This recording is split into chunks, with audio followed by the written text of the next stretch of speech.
The Terra Luna Classic USTC Repeg proposal is finally here. We need to have an honest, open discussion about this proposal and some of the risks involved with trying to pursue this way of repeg. All right, to start off, this proposal is put forward by Duncan.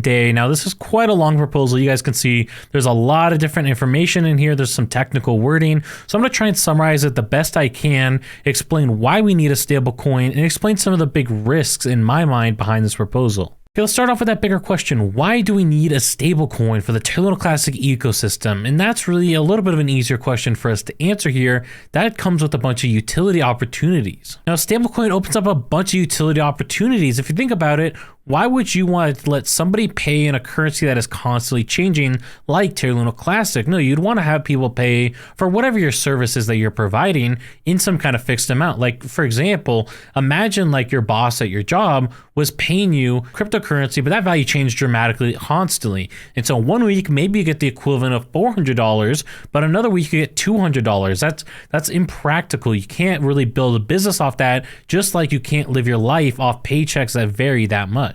And so for businesses or utilities that want to build on the Terra Luna Classic ecosystem, they need some kind of stable way to determine, hey, we're going to get X amount of dollars based on X number of sales or however the structure works out. That way there's a little bit more of a predictable pattern to the future growth of their business. And so Duncan's idea is let's repeg USTC so that those different businesses or utilities can more easily come into the Terra Luna Classic ecosystem and feel more comfortable with a little bit more stability. And so his goal is to go penny by penny with a repeg, where it's essentially a soft peg, as he's mentioning right here, where it says, let's give an example. Say it starts at 2 cents and then eventually it moves to 3 and then 4 and then 5, and you work your way up. You don't immediately go up to $1. You're going one step at a time. Now, Duncan's goal with this proposal is to revitalize USTC as an algorithmic stablecoin, and personally I have a couple issues with that because an algorithmic stablecoin at its core functionality is artificially adjusting the prices to meet a peg or a desired price. Now, one of my main concerns with re-enabling an algorithmic stablecoin for the Terra Luna Classic ecosystem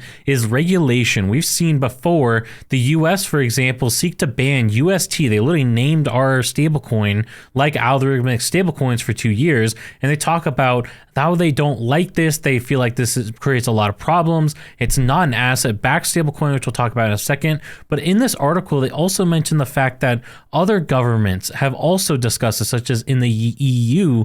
They ended up discussing the idea of trying to regulate different algorithmic stablecoins, potentially stopping them entirely. If you guys are enjoying this video, please consider smashing the like button down below. And so we can't really entirely avoid government regulation in my mind. That's coming to crypto regardless. However, in my opinion, it's probably best not to make ourselves a target by re-enabling an algorithmic stablecoin that caused so many people to lose billions of dollars. And to be clear, Duncan's proposal is different than we had before, but it's important to ask yourself, do governments really care if it's slightly different than what it was before? My other main problem is that this proposal is going to set up a couple different parameters that is going to artificially adjust the price of USTC. So we'd have a soft peg, let's say it's 2 cents, and then you'd have, let's say, a tenth of a cent difference. That is your parameter or your range. And so it'd either be 2.1 cents or 1.9 cents. And so depending on the market price, it would then adjust on this algorithmic stablecoin as to the value to encourage arbitrage trading. And so in addition to potential legal concerns of market manipulation, you also have the bigger concern of, okay, so maybe you say you're within that range, at 1.9 to 2.1 cents, where you're going to allow trading. Let's say it drops down to 1.8 cents and you say, okay, I'm no longer going to facilitate any trading. It's outside my boundaries. Well, that's good in theory, but in reality, there's also people who have the open free market. People go to other exchanges, other platforms, and they could still buy and sell. And you could still create a bank run type scenario like what we had before, where people start just flooding, trying to cash out, things start to go crazy, and the value drops below those boundaries set in place. And the other thing is, what gives it the fundamental value at 2 cents, 5 cents, 10 cents, whatever that peg threshold is. In this particular scenario, it's that you're willing to buy and sell within this different range or different guardrails. There's really no underlying value that backs up the value of this asset. It is simply the fact that people are willing to buy and sell on the open market. And to some degree, that's what gives anything value. But if you look at a different example, for example, an asset-backed stablecoin, which is something that I personally prefer, you have a scenario where let's say it's $1. Every coin is worth $1, you're pegged to $1.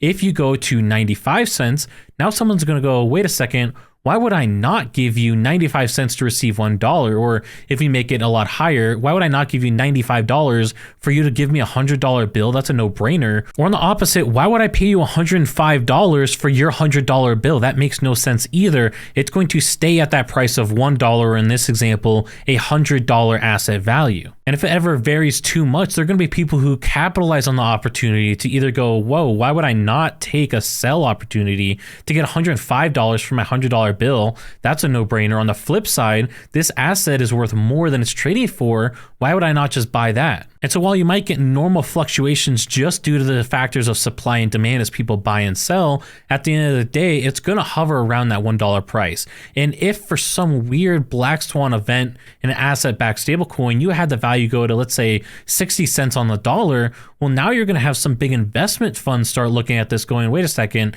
we have liquid assets backing this. I could buy 60 cents, or I could spend 60 cents and buy a $1 asset, let's say it's treasuries or whatever that asset might be, that's somewhat accessible or liquid. Why would I not take that? An instant gigantic profit for these funds.